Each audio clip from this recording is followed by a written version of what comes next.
Commedia dell'Arte. My name is Lara Coutinho Dean, and in the SCA I play a character called Baroness Sophia the Orange.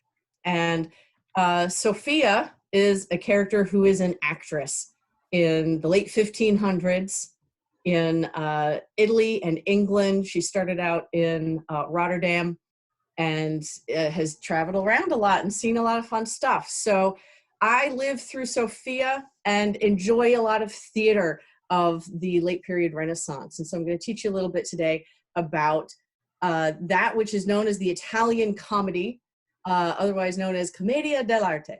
And my good friend Osmond is here. Or should I do this? Should I do this? It's fine. Osmond's up there.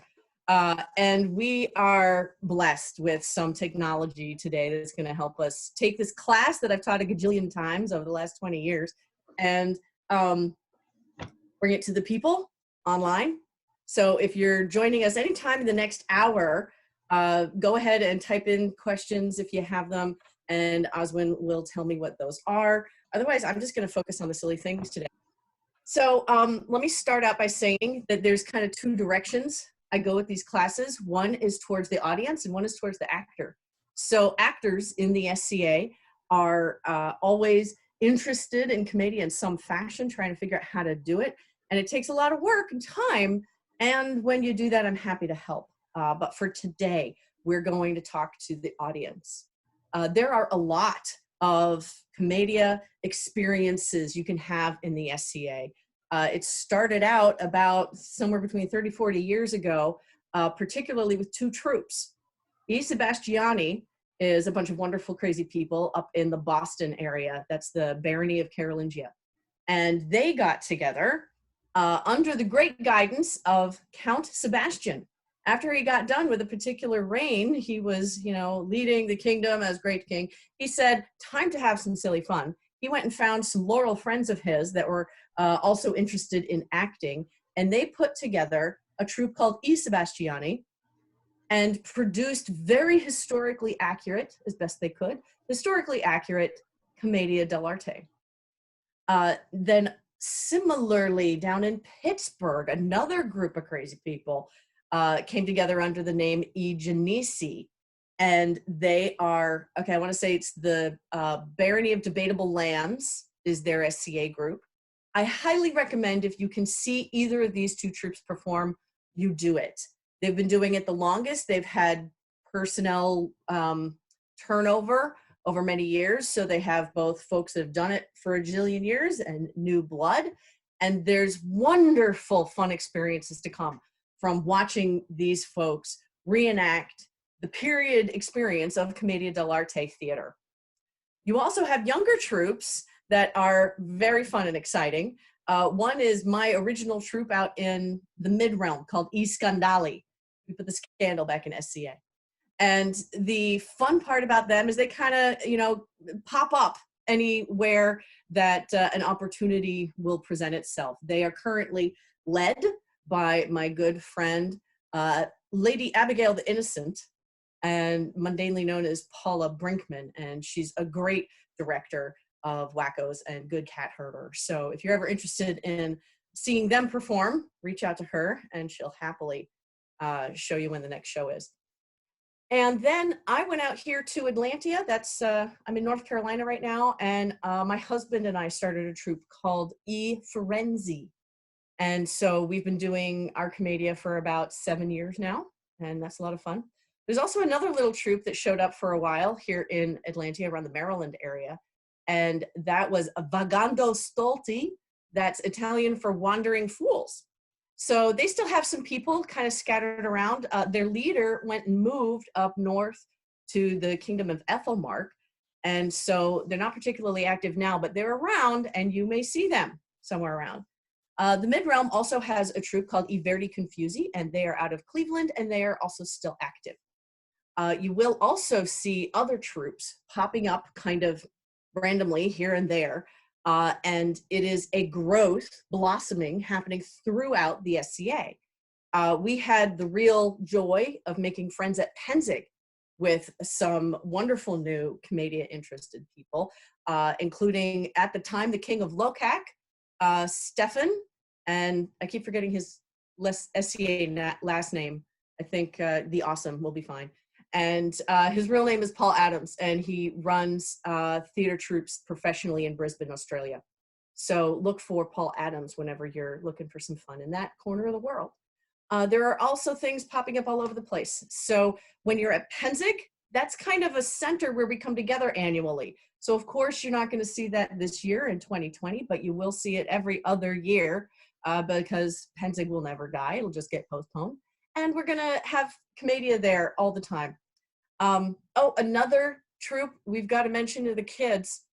Okay, they're calling themselves I Titolo Provvisorio. These are graduates from the Youth Commedia program at Penzig. So it's a group of young adults now who are adorable and hilarious, and their energy is to die for. They are magnificently high energy, and they're under the direction of Shauna Fahad, and her SCA name is Kale the Leafy Green. She's adorable. She's also in Pittsburgh playing with E. Genesi and some of the folks that didn't have the joy of being part of the Youth Commedia program. So my point in sharing all of this with you is that it's happening everywhere around the SCA. It had some wonderful origins in some very specific corners of the world, and it's spreading. And I have a theory that one of the reasons why it spread so well is because you do not have to memorize lines. And so for those folks who don't enjoy memorizing lines, and they don't think that that's the part of joy of theater that they love, they're really interested in Commedia dell'Arte. It is mostly improvisational theater. So there's some things that you do memorize, of course, you know, the story is a piece and your character is a piece, but it's improvisation theater. And so it's a different kind of theater than putting on your regular scripted play from Marlowe or Shakespeare or anybody else in period. So that's why you see it a lot, I think. It's also super fun and crazy and wacky, and you can do a lot with it that is your own personal, interpretation of a character. So it can get very personal for you. You know, my Columbina could be different from somebody else's Columbina, and they're all good. It's art. We enjoy the creation of performing arts with whatever we got, and this is one really great way for Scadians in particular, but anybody to embrace a character, make it their own, improvise with a bunch of friends, and make a play happen. So, so that's the basics of the scope you might see in the SCA. So let me also tell you a little bit about Commedia dell'Arte as a whole history. I promise you I'm not going to bore you with this part because it's amazing what people did hundreds of years ago when they didn't have television, they didn't have the internet, they sure as heck did not have Netflix to keep them entertained. And so you have ways people entertained each other and themselves. Music, of course, is something we've heard of, that people get together in groups or individuals. You had minstrels of all different kinds, and people would entertain each other through music, poetry, all sorts of beautiful things. And the theater in the 1500s ceased to become something that was just about telling Bible stories. Before the 1500s, theater where a person would perform something and say, I'm saying a line and I'm telling you a story, that was mostly under the purview of the church to tell stories about religion. The Bible stories in particular were told often because people were illiterate. Most people in civilization did not have reading and writing skills. So they depended on hearing and seeing these little plays performed in front of them to learn the Bible stories. So what you saw in the about middle 1500s-ish, very approximately, is this form of communication and storytelling where someone would get up and say, I'm saying a line, and they would no longer be just telling Bible stories. They were telling stories about people, humans, their neighbors, anybody.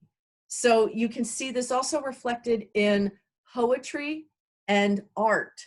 If you've taken a look at the development of art in the Renaissance era, you'll see that the portraits of people become much more human, much more about the person than a representation of a Bible character. So this switch into humanity and people wanting to express their artistic side showed up in Commedia dell'Arte greatly, because it shifted away from being a church-oriented Bible education method to expressing yourself, about yourself, humans you interacted with, your neighbors, your people on the street, people you'd heard about. And of course, the concept of archetypes is universal. So in this expression of stories about each other, we find that particular archetypes that we all see became very popular. So these archetypes turned into characters that over time, over decades, over like the last half of the 1500s, we saw these people, these common archetypes of humans, become characters that showed up a lot in the theater that was done in commedia style. So for instance, one of the first characters that is completely foundational to commedia is the nasty old man. He's rich, he's nasty, and he's selfish, and he's going to keep his stuff to himself. He's going to portray himself as powerful, in charge, and everybody else has to do what he says. Do you know anybody like that in the world today? Is there somebody that you could think of that fits that archetype? Of course you do, because it's universal. So finding somebody who is this nasty old man that's in charge of everything, he's rich, he's powerful, and he's selfish, and he's going to keep everything to himself and make everybody else do what he wants. That is Pantalone. He has a name that is very common. It's Pantalone, but he's also called Il Magnifico, the Great One. And he has all sorts of other people around him. So I'm starting with that one character to illustrate that there is a powerful man at the top of every person's experience. And he will lead the way in telling any story that's relatable to people expressing themselves through theater and telling stories about themselves, their neighbors, and all the people around them. So I'm going to take just a breath for a minute and let that settle in. And Osmond, if you have questions or anybody else typing in questions, let me know. I'll take a break.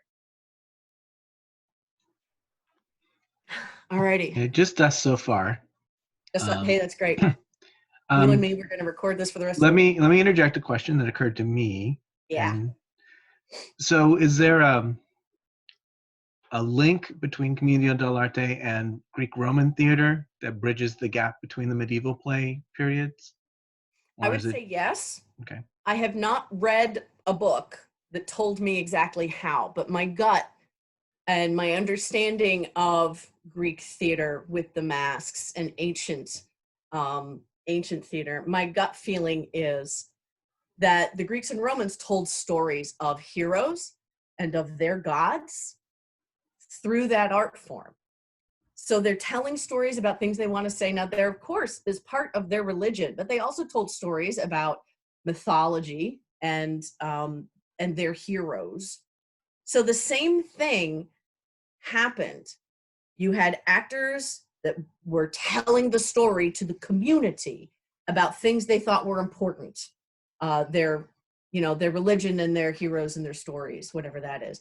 They used masks, I think, because masks is just another way of costuming, just another way of representing something, especially if you want to represent something very specific about a character and not rely on the human underneath to, make their face portray that thing. So it's kind of a universal way of expressing oneself. And that's the link, I think, that happens, even though I can tell you it's all my gut. That's not because I did research on it or read books. Sure.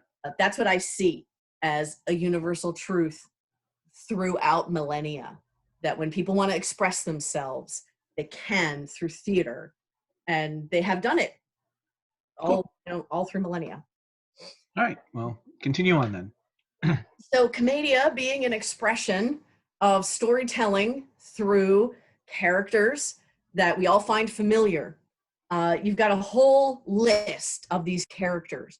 And keep in mind that during the SCA period, that is before 1600 of the Common Era, Commedia was developing. It's part of the Renaissance. It's part of humanism coming into the world where people are expressing themselves as individuals and humans. And so these archetypes show up, and it's the beginning. Later in history, after 1600, the 1700s, 1800s, each had their time of Commedia revival. You will see many of the same kinds of characters, but also an expanded menu of archetypes, different kinds of people. And that's just because it's an art form that developed over centuries. So during the time frame that we work in the SCA, it's pre-1600, it's actually a tiny, tiny little piece of Commedia, and it's the beginning. So there's not a lot of rules. There's not a lot of, you have to do it this way because this is exactly how they did it. It's very open to personal artistic interpretation. So I'm going to start with showing you some of the characters. Now also, keep in mind, part of the style of Commedia dell'Arte is to use a mask on the face, but only a half mask. I'm going to go into some details about the masks later, but for now, just trust me, a mask was part of the portraying of a particular character. So let me go into that. A couple of costume pieces were also very consistent with portraying it. So first with Pantalone, I'm going to show you this mask. Here is Pantalone. I was going to say you could quiz me if you wanted to. Who am I? I'm nasty and old and I have a lot of money. You know I am Pantalone. Mm-hmm. Pantalone di Vignosi. I am the greatest, richest, most powerful man in all of Ravenna. What do you want? Go away. So the face mask is going to be a half mask, and it is greatly to allow more expression on the part of the actor. Pantalone has, let's see, against the white background here. Pantalone has a really big curved nose. He also has a scowl. I hope you can see that. Mm-hmm. Scowl. Mm-hmm. And he also has lines and wrinkles showing his age. He also often has this beautiful fez. It's not just for time-traveling doctors. It's for Pantalone originally. I'm pretty sure that, the doctor probably found a great show of Pantalone and decided, I like that fez. I'm going to take that. And so right here, I've got a bunch of pictures I'm going to show you that have better representation online. But here is a picture of Pantalone. He's dressed in red and he has a black coat. That black coat is just a common Italian extra layer of clothing, and he's got that red fez. He's got that red fez above him. So one of the other costuming pieces about Pantalone is that he's a doddering old man, and a comparison was once made for me where he has this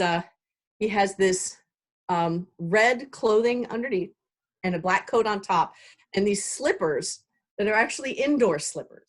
So it's kind of like an old guy wearing his bunny slippers and plaid bathrobe, walking outside to get his newspaper saying, "Hey, you whippersnappers, get off my lawn!" That's the kind of guy Pantalone is.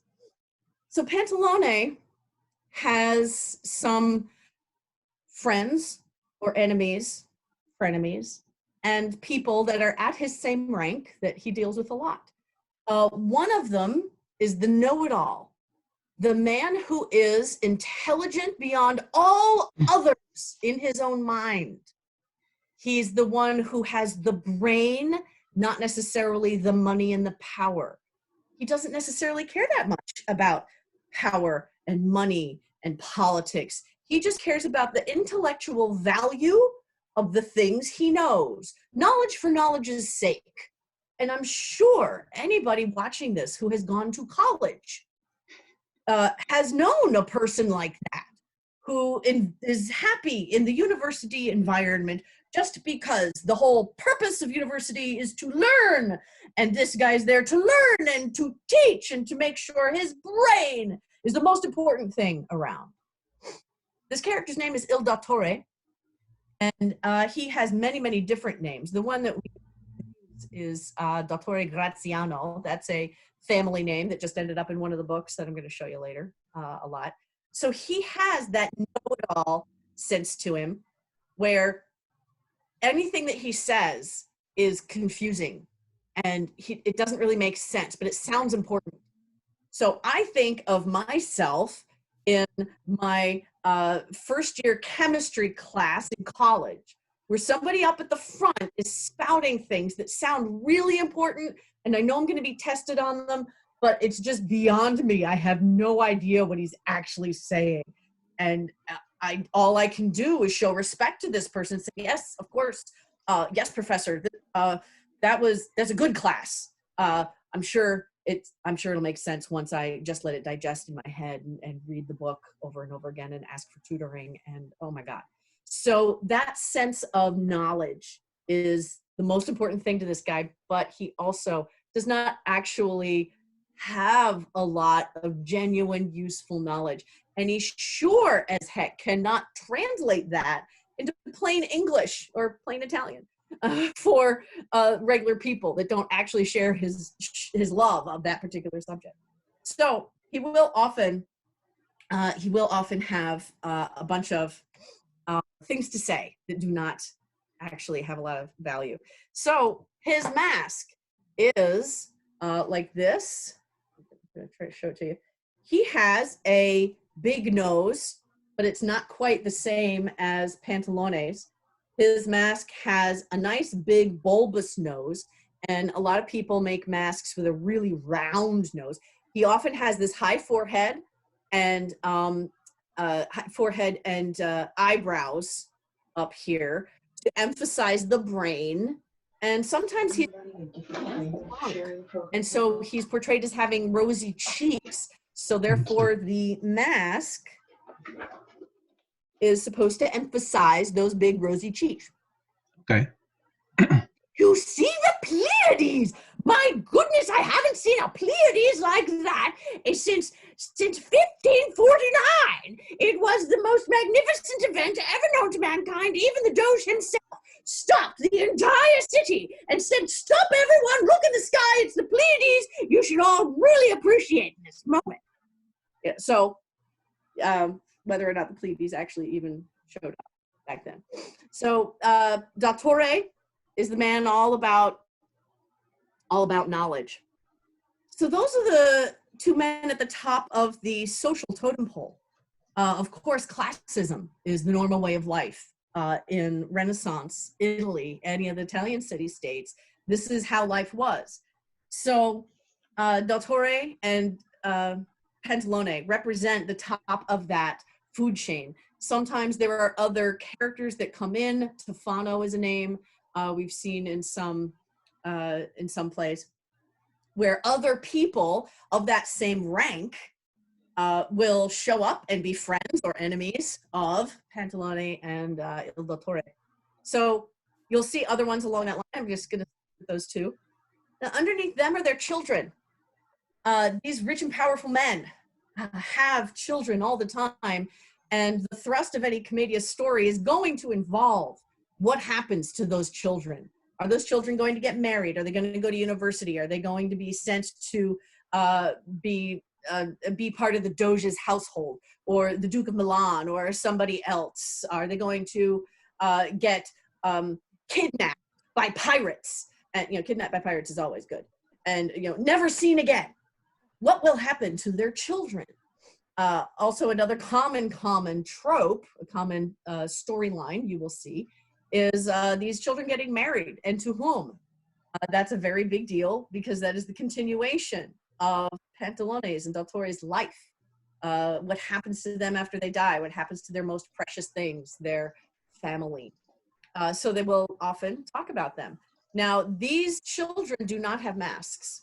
These children represented the young, the loving, the happy sort of people that existed. And so they didn't have masks. because you might think classism happened, and so sexism happened. So you have women that are part of the story. But one of the things I love about Commedia dell'Arte is this is one of the first times in history where women came onto the stage and were portrayed as actresses. They were portrayed as characters that had equal standing to other men. So the women were clearly subject to the men's power, but when they're portraying the children, each of the children, the boys and the girls, they were treated as equals in the storyline. What happened to the girl child is just as important as what happened to the boy child. So we have a lot of common names that we see in the stories, but you can absolutely be guaranteed that those names didn't matter at all to the character. It's just children of either gender from both of the, all of the households in whatever story you've got. So I'm going to refer to the women characters with common names that we've used, common names that are in a book. By the way, I should bring out a book because books are important. This is a book that I'm going to show you more of in a little while. This is a book that was published in 1611 by a guy named Mr. Flaminio Scala, and it was translated by two different guys in modern life, and it shows us the plays that were done at that time. And so this is a source of a lot of names and a lot of our understanding of what happened with these characters. So I'll tell you, in this book, one of the very common names used for a girl child is Isabella, and another one is Flaminia. So Isabella and Flaminia I'll use to refer to this kind of a character. And on the boys' side, we have Orazio and Flavio.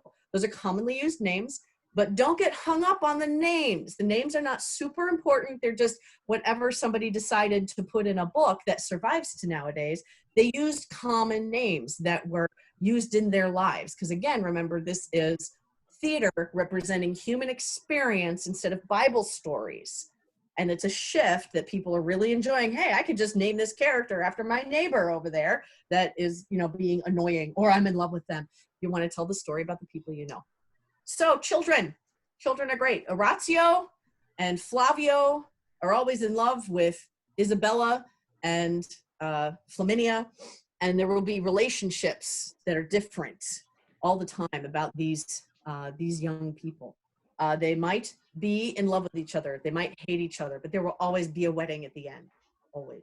There's always a wedding at the end. So also, they wear clothing of the time period, whatever is appropriate for that time period. So there's no consistency in the clothing that you see in costuming. So we're just going to skip over that part. No masks, no consistent costuming. It's all just what regular people looked like when they were of marriageable age, young adults, the Romeo and Juliet of their time.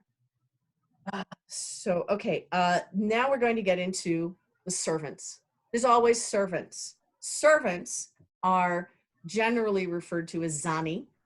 Zani is a derivative of essentially the name John. So it's an Italian common name used for low-ranking people who aren't important enough to have a name. So if I were to be some sort of high-ranking person that didn't care about the servants and people around me, I just might say, hey, you, Johnny, go get my luggage, bring it up to my hotel room. That's the kind of interaction that brought about the word zani, referring to just some guy that's a servant.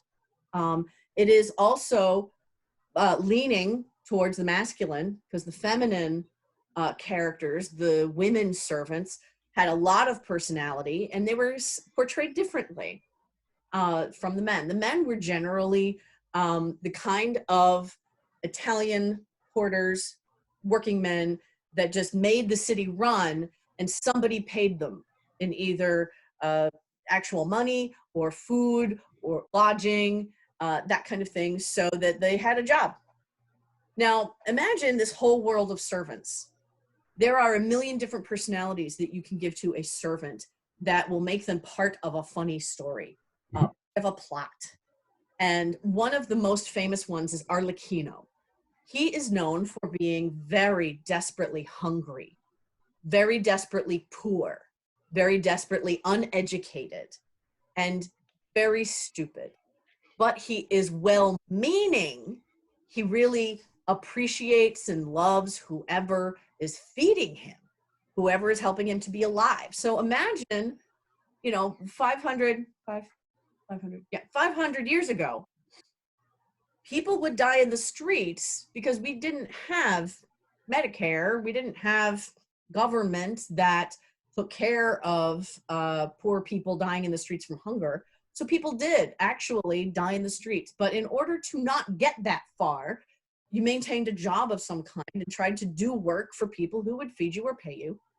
And there's a huge scale, a huge spectrum of how that happened. At the very end were the people who were desperate. They're not educated. They don't have a lot going for them. And they barely can keep their clothes maintained. So imagine somebody in that area of the spectrum of life, anywhere along the Italian peninsula. Those are the people that would be servants. And imagine somebody who's got nothing and he's always hungry and he's always desperately trying to satisfy somebody so that somebody will help him and support him and pay him, or at least feed him and keep him going. That's Arlaquino. So the twist that we see a lot is making this a funny character. And what happened back then a lot was beating up on this poor guy. The kinds of physical and other kinds of abuse that somebody might get, like, we might think of it as a pie in the face. That was perfectly fine to do to some poor guy just trying to get along. So, when we portray it in the modern day, we make choices about how we portray our art. I personally like to give Arlaquino a home to live in and a job. Somebody who's going to actually be paying him and feeding him and taking care of him. And he's just kind of stupid and trying to do a good job, but he screws up all the time. So he reflects that part of ourselves as an audience who is screwing up, though he tries not to. He wants to be successful. He wants to really help somebody else, help his master, help his mistress. And he can't make it work. And he's hungry, and that always gets in the way. Also, hungry can refer to his hunger for food, but also some other base needs that humans tend to need. So he will often go running after a woman, thinking he really needs to get some. That's the kind of hunger that Arlaquino can portray easily. So Arlaquino has a very famous mask. This is the mask.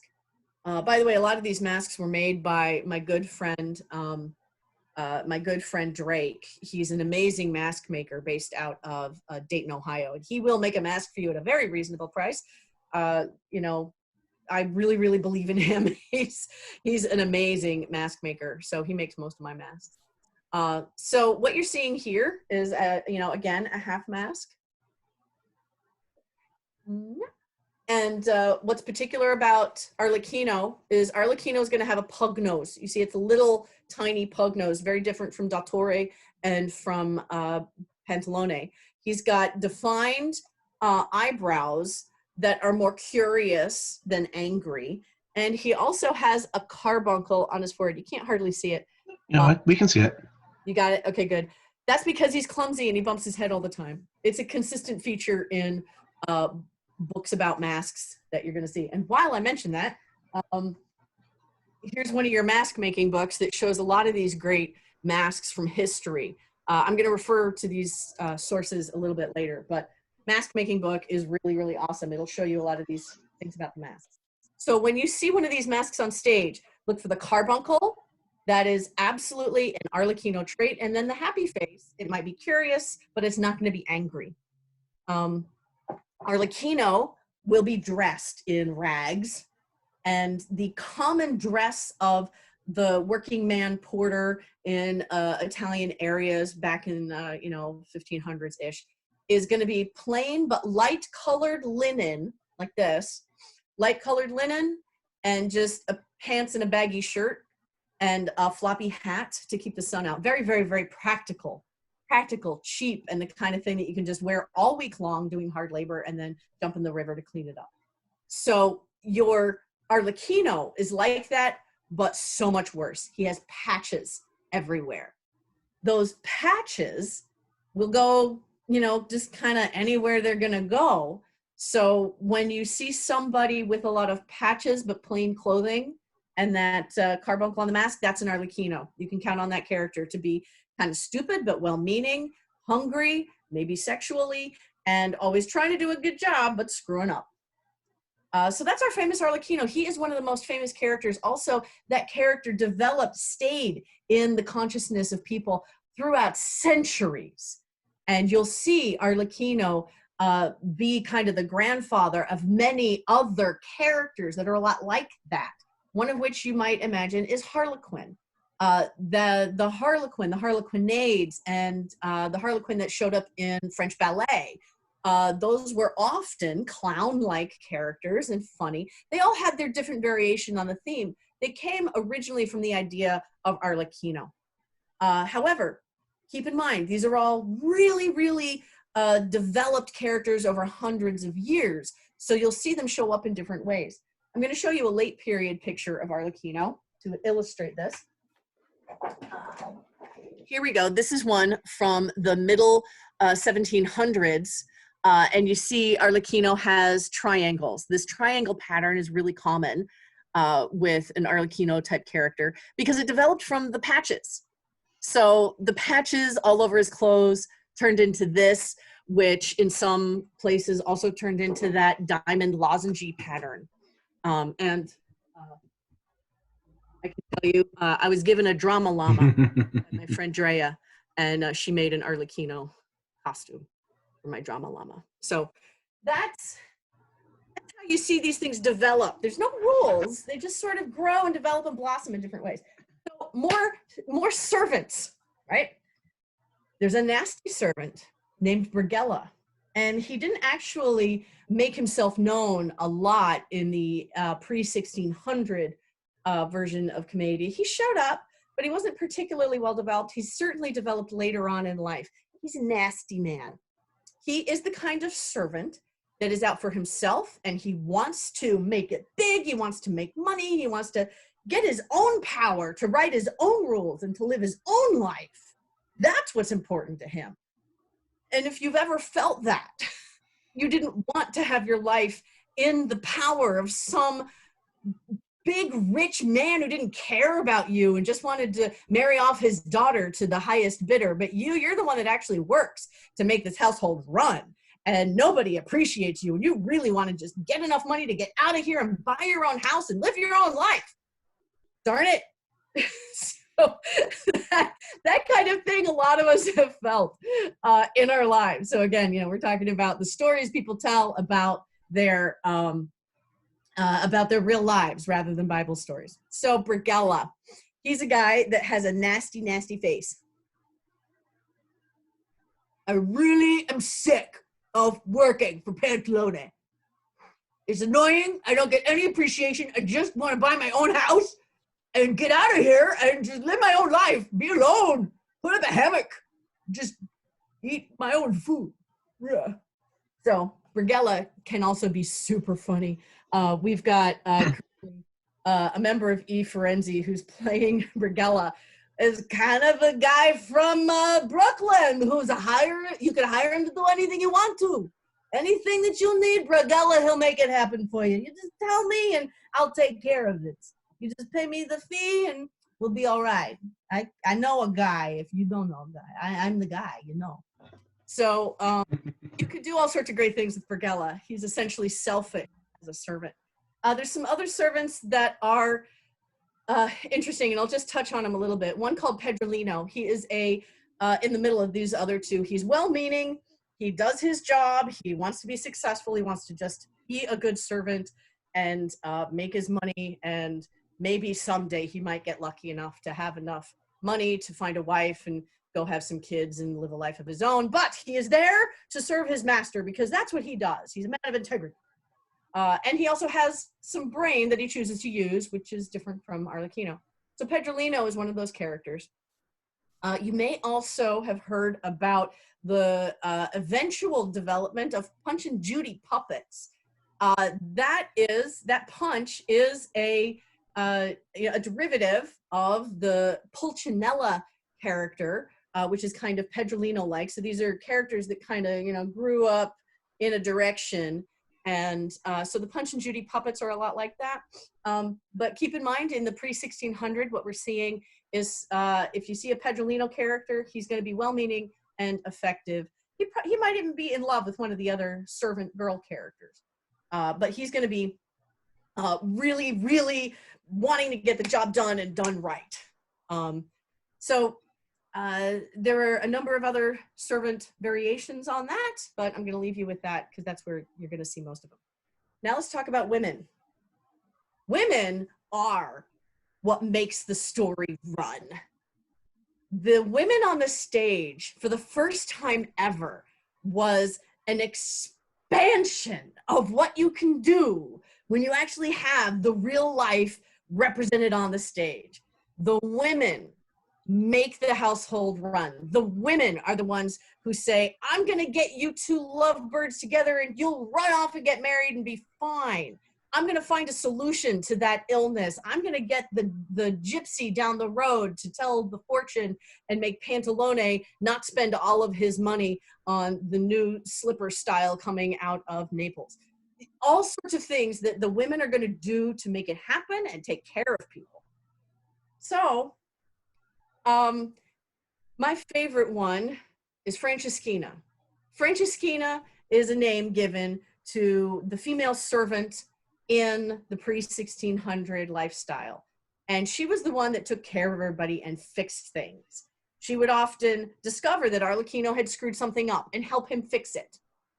She would discover that Isabella, her mistress, is just desperate to see her love Orazio that she just met that afternoon in the marketplace. And she will make it happen that Isabella can sneak out and get back into the house without getting detected by her father Pantalone, so she will be happy and stop screaming about Orazio. So she'll make things happen. Franceschina is a great name for that.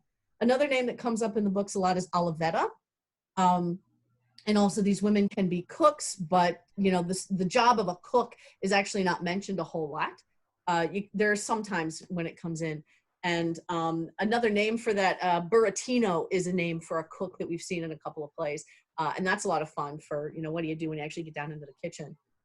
So Franceschina is the name I like to use. Columbina is a name that comes up later in history, actually. Columbina is not a pre-1600 servetta name.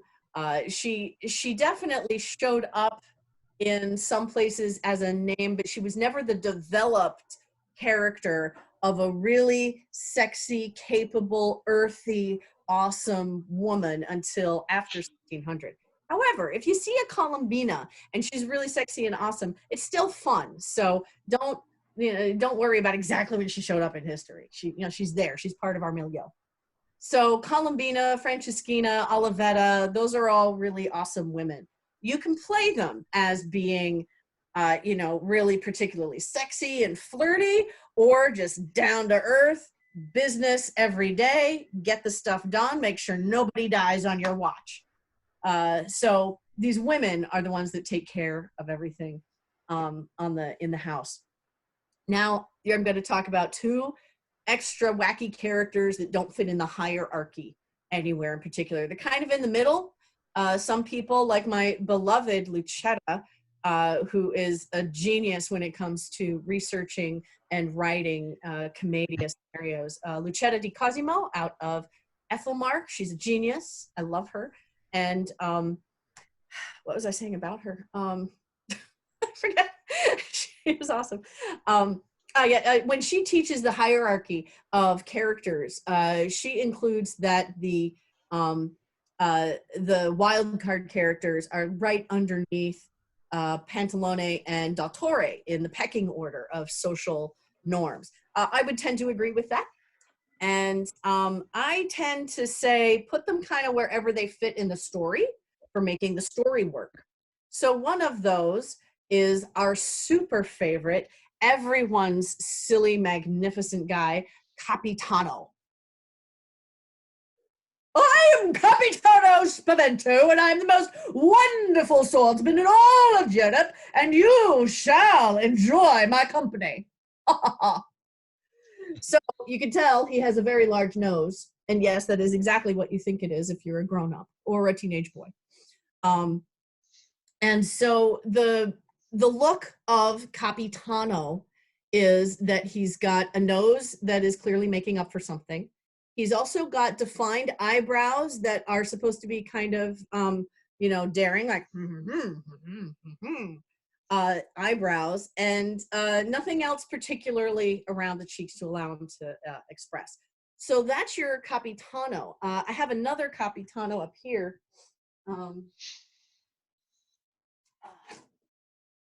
This is another Capitano that came from a great mask maker, D'Agostino in Firenze in Florence. So he has a little bit of a scowl and a kind of snake-like evil look and the same large nose. So see, this is mask by Drake. This is a mask by D'Agostino in Florence, a mask maker of greatness. So you see how they're common. So what Capitano does is he gives us a stooge to laugh at. He is a character that's been very well developed, but still you can go wherever you want to with the Capitano. He has many, many names in the books. The one that is most famous that we use a lot is Spavento, but it's just a family name. His title, Il Capitano, is the most important thing. He is a Spanish captain, a Spanish military man, who at some point must have been actually hired by the military. He's dressed in some sort of ratty old military clothing because he is no longer part of the military. He probably ran away because he's actually a coward. He's never actually done anything, but he is going to brag absolutely all day, every day about how magnificent he is in killing Turks, in fighting battles, in wooing women, absolutely anything. Anything that will, make him look better and more magnificent. He will always avoid a fight. If he's getting into some kind of a duel in a Commedia, he is not going to finish that duel. So if you see Capitano come on stage, he is going to probably woo a woman at some point. She may or may not like it. It depends on the story. He can be successful or not.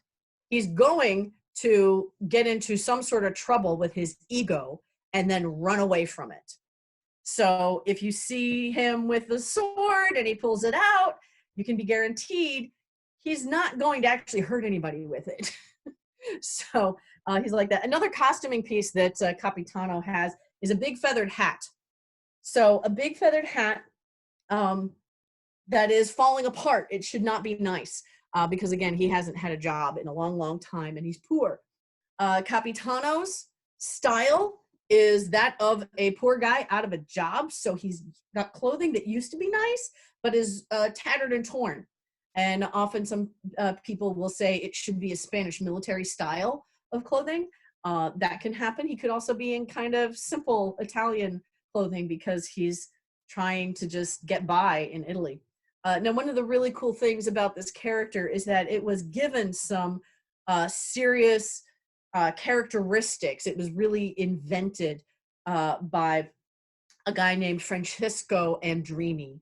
Francesco Andrini and his wife Isabella ran the troupe called I Gelosi back in the day in the late 1500s, and they were in Florence, and they were kind of the all-star team of the day.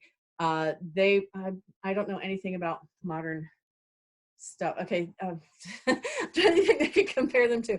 Name a really hot band, Osmond. Like the Osmonds. They were the Osmonds of their day. Name a hot band. The Osmonds, yeah. Okay. Maybe the 1970s Osmonds, but they were the Osmonds of their day. I Gelosi in Florence. So Francesco, the patriarch of this family, he actually got caught by the Spanish during whatever war was happening at that time. There were lots of invasions happening in Italy. He got captured and was a prisoner of war for 3 years. So when he came back home, he decided to take his art and express himself with it. And he made that Capitano character an idiot and a braggart and the kind of guy who would never win a fight and would just be an idiot in front of women and everything that he hated about Spanish because he was their prisoner for 3 years. So Francesco is one of my heroes. I love this guy. Sure. I really want to do this someday. Just take a character and make it everything I hate about some people. So Capitano Spavento was absolutely a made character to express the disgust at Spanish people over there, you know, killing people and holding a prisoner. So keep in mind, I mean, the Spanish people and the Italian people, everybody was at war back then. So when we include degradation of the Spanish people in our Commedia shows, it has nothing to do with nowadays. We are all really trying to keep this big modern global system running. And so I have nothing against Spanish people or Italian or German or anybody else. We definitely are reflecting what happened 500 years ago when Francesco Andrini got captured by Spanish people. And he is expressing his own story, his own self, his own personal hatred for the people who imprisoned him, which were Spanish. So please do keep in mind, it is not a degradation. I actually had a friend who was playing Capitano at an event, an SCA event, and walking around and was worried about whether or not they were, you know, portraying this degradation of a particular group of people. And that is not true at all.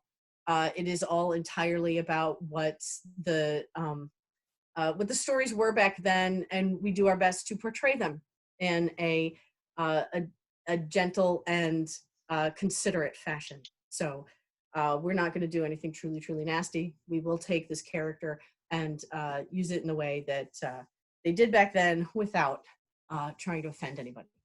So those, there's one other person that's a wild card that I'm going to talk about that, and that is La Signora.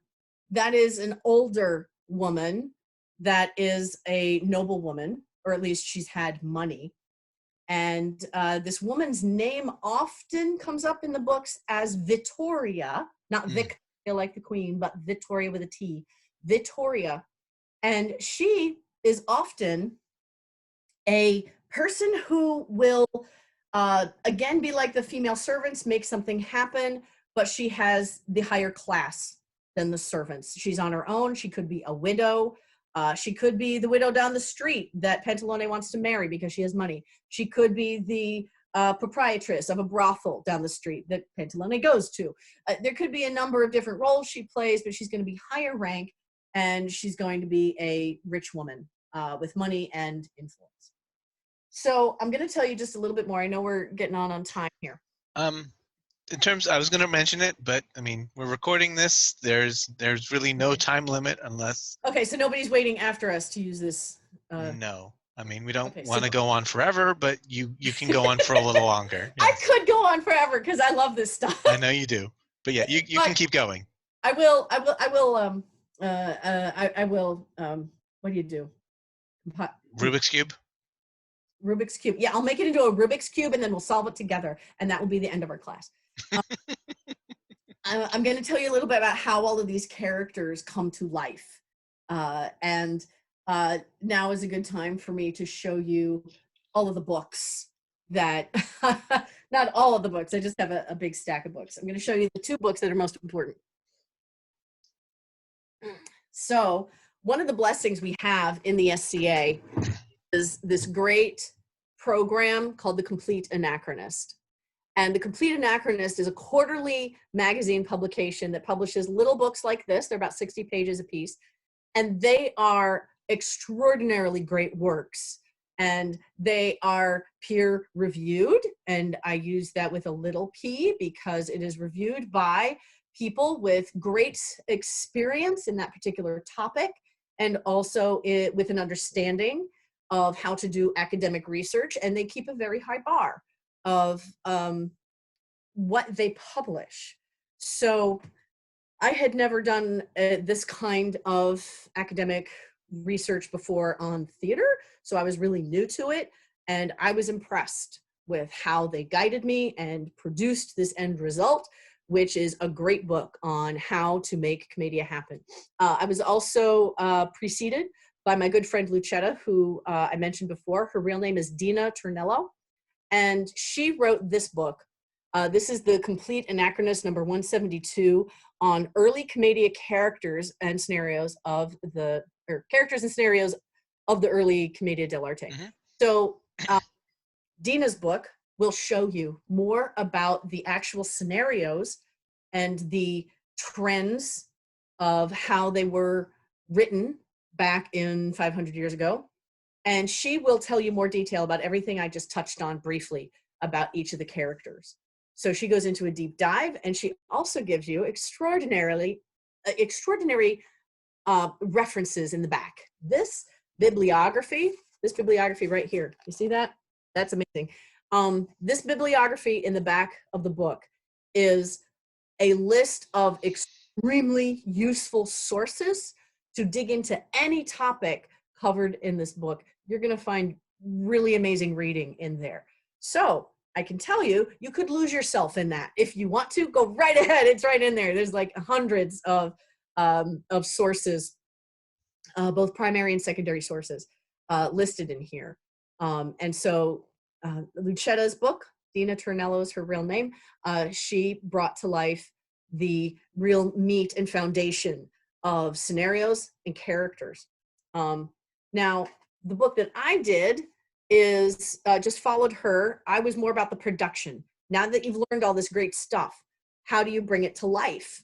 How do you actually make it happen in the real world?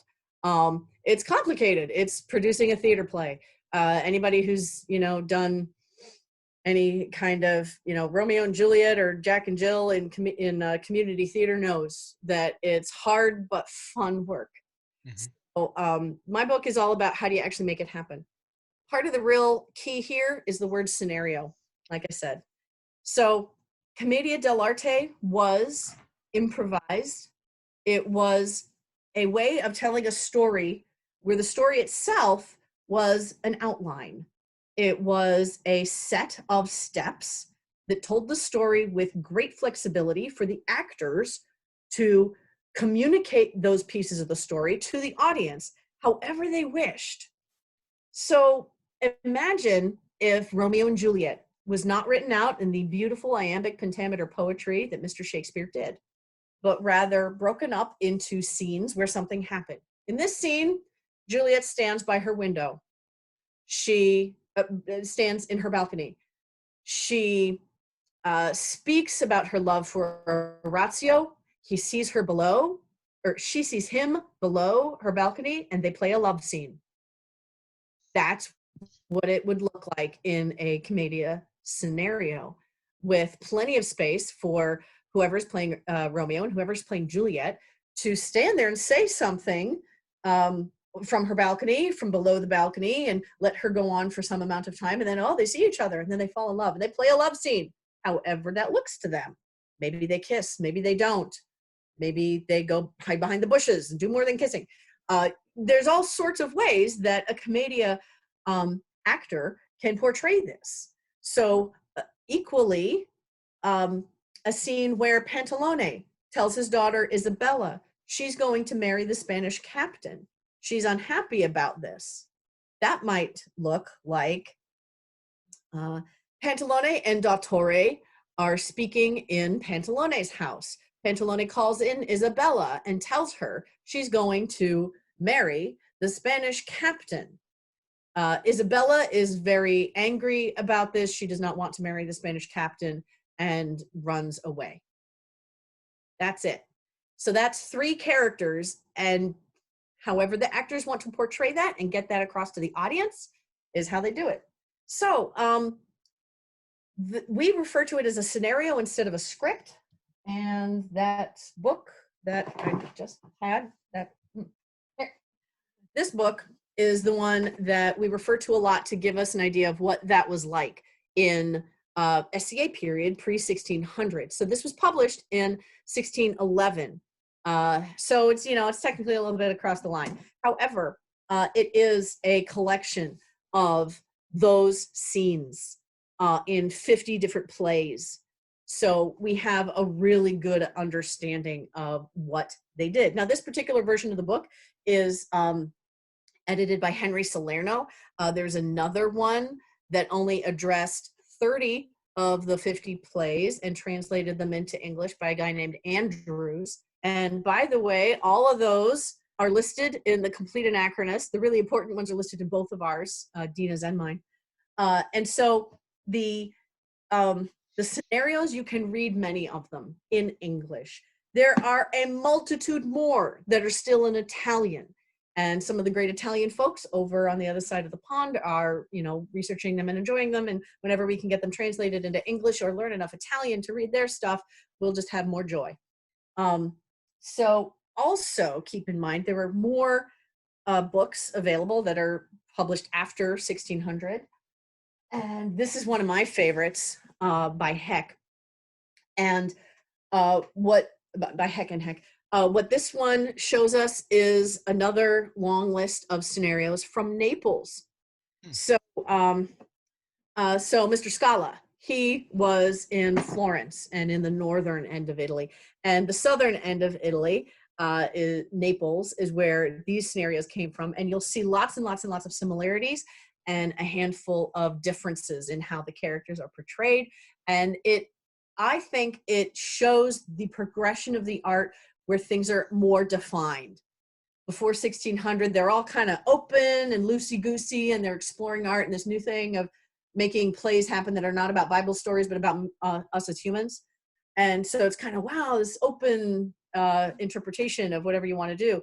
And then things get more tightly defined as time goes on. So 100 years later, in Naples, these scenarios happen. So you can see that they're rather similar. There's one in there called the Four Capitanos that I do someday. Four Capitanos all at once. Great. So also, I want to show you a couple of things about making it real.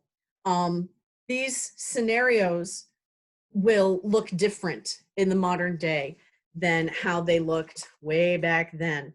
But there are lots and lots of pictures that we can use as inspiration. So this book, La Commedia dell'Arte from Duchart, this is a French book. Oh, sorry, there's boobs on the front. It was so blurry we couldn't tell until you said it. Okay, there you go. Okay. That's a very famous painting. It is PG-13 or R. I don't know where boobs fit on the spectrum there. But anyway, it's art. It's fine. Monsieur Duchart was the man who made this book possible. And it's one of my favorite pictures that shows you a Commedia show happening with a whole bunch of characters. So I'm going to invite you to take a look at this guy. There's your Pantalone, right? Either one of these two guys could be a Spavento. They're arguing. Down here, here's a woman that's dressed up. She might be an Isabella. She might be a servant who's just dressed up. This guy over here, we think is a Ilda Torre. There's your Arlaquino, because he's dressed drabbily with a couple of patches and a little mask. So you could see this is how they portrayed it hundreds of years ago.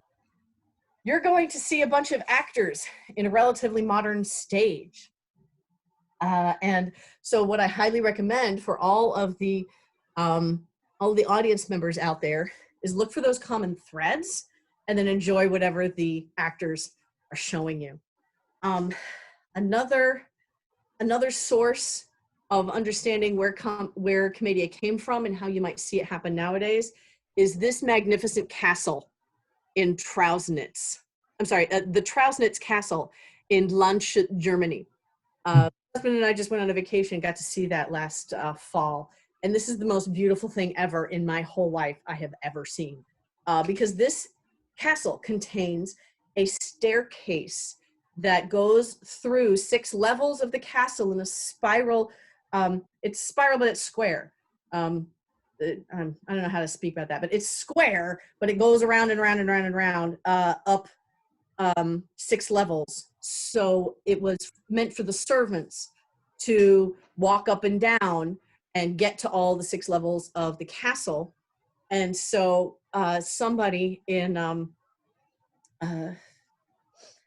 somebody in the early 1500s, I forget exactly the date, I'll look it up here in a second, painted a mural on that staircase of a Commedia show that happened at the castle. So imagine some Italian troupe of actors came into the castle. They had a great performance, big festival, all sorts of wonderful things happened. And then somebody said, "Hey, why don't you paint the staircase where the servants are with that silly thing that they did with that play? That'd be fun." And so somebody did, and it became one of our most precious of how Commedia looked in the mid 1500s. And so you can see that in the castle. And I'm going to show you just a couple of pictures from the museum book, right? So here is a picture of a woman. We think that this could be an Isabella. Mm-hmm. And so you see it's a mural of a scene where this woman in Italian dress has done something. She's reaching up to, she has a laurel wreath in her hand, actually. And it's just really beautiful. And on the back page, you can see another picture of what we think is Pantalone and a Brigella. Pantalone is wooing a woman with his lute. So when you look it up online, it is the Fool's Stairs. And of course, in the Complete Anachronist, we have it listed, of course. So go look for the Fool's Stairs, Trausnitz Castle in the city of Landshut, Germany. And you will find online, they have a wonderful 3D tour of the castle that you can see anytime online. And you'll see the staircase called the Fool's Stairs. It's absolutely beautiful. So when we're in the modern day trying to recreate that, these are the pieces that we're looking at to try to bring to life what they did hundreds of years ago. I'm also going to show you a couple of comparison pictures. So here is a set of comparison pictures of what a Capitano looked like. This is actually after 1600, it's sometime in the 1700s, but you get the idea. He's really outlandish. He's got a ruff that's 6 times the size it should be. He's red and yellow, and he's all, bombastic, crazy looking, right? And so the picture next to that is 2 of the folks from our troupe portraying Capitano and Orazio, the young lover man. So you see, we get to the point where we are taking these characters, and we will sometimes take a storyline out of the original and then portray it as best we can. There's another book I really want to recommend to everybody in the whole world, and that's this one. This is by Barry Grantham, and he's a Commedia artist in England. He actually started out as a dancer, and so he has great exercises in this book that are from his life as a dancer that help you bring the movement to life.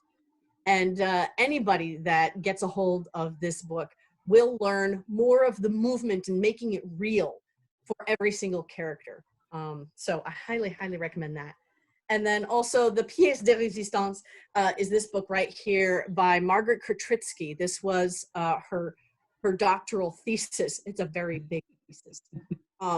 And what she did for us is she collected all of the images, any kind of image, visual image of Commedia dell'Arte from 1560 to 1620. And she gave us a little tiny black and white copy of that image and told us all about it in this huge humongous book. This is hard to get and expensive, but worth every penny if you are a Commedia student. So those are the things that we bring together to eventually produce a silly, funny, hopefully relaxing and enjoying story in the style of Commedia dell'Arte that you see nowadays, especially in SCA events, but not just SCA events. It happens all over the world. There's a great troupe called Faction of Fools in Washington, D.C. that's doing this very, very thing. And they've studied with the best, and they make hilarious productions happen if you're ever lucky enough to see them.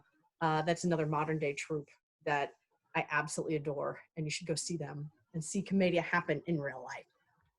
So that's everything I can think of to bring together today, and we're about 15 minutes over. So I want to say thank you to the Midrealm Royal University folks for making this kind of presentation possible.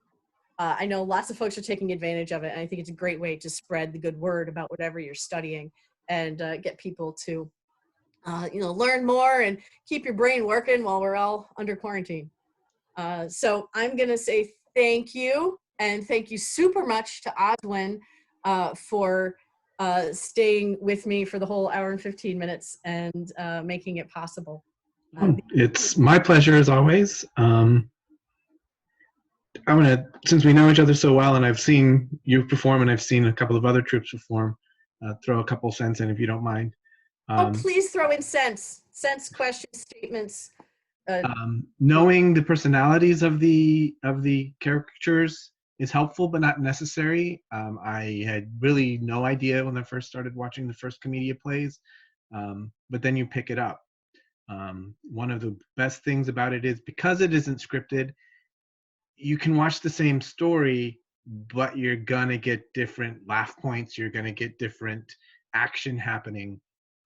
So while the general outlines are often the same, like for instance, at SCA 50 with that torrential downpour, I'm sure that was not part of the script of your particular play. It was crazy, and we worked it in. We're like, look, doesn't appreciate what you're doing. It's things like that was crazy. That make Commedia wonderful. I mean, if you're doing Romeo and Juliet, you're a little bit more constrained, regardless of what's going on. You can go off script if you want to.